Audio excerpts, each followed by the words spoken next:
Now let's try and look at the breakdown of sexual preference using the scatter view. In this case, I'm going to plot resistance to Cipro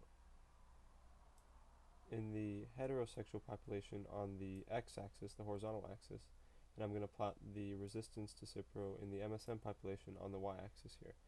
In this case, each clinic that's reporting is going to be shown as a bubble here on the map, and what we're going to see is the component-wise breakdown of the resistance in the heterosexual population and in the MSM population.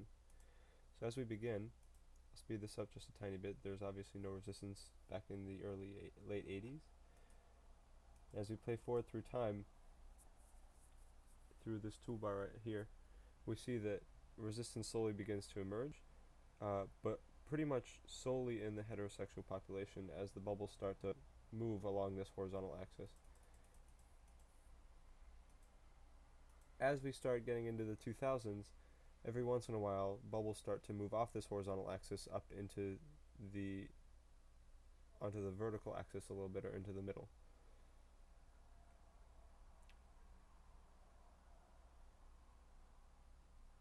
It seems as if now by 2002 the resistance is no longer solely along the horizontal axis, but is now a mix between the heterosexual and the MSM populations.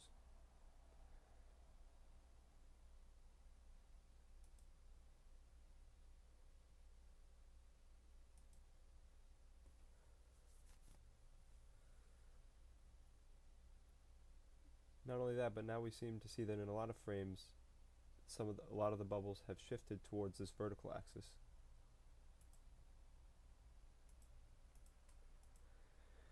We can take a look at this same thing for the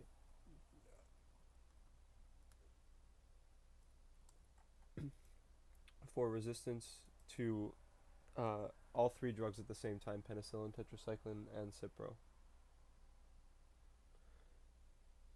I'm going to show the component-wise breakdown according to sexual preference using the scatter view.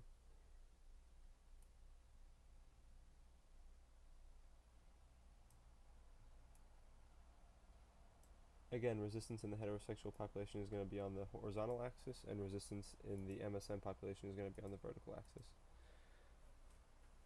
We're playing through time starting from 1987 and going towards 2006. Again, we see resistance slowly seem to emerge in the heterosexual population.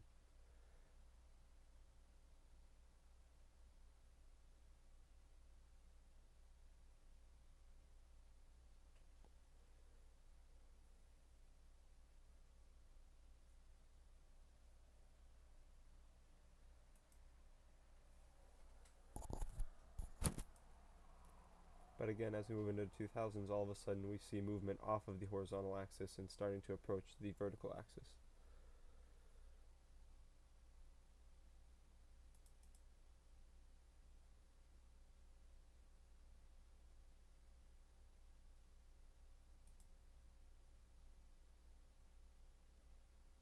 And now we see movement very close to the vertical axis.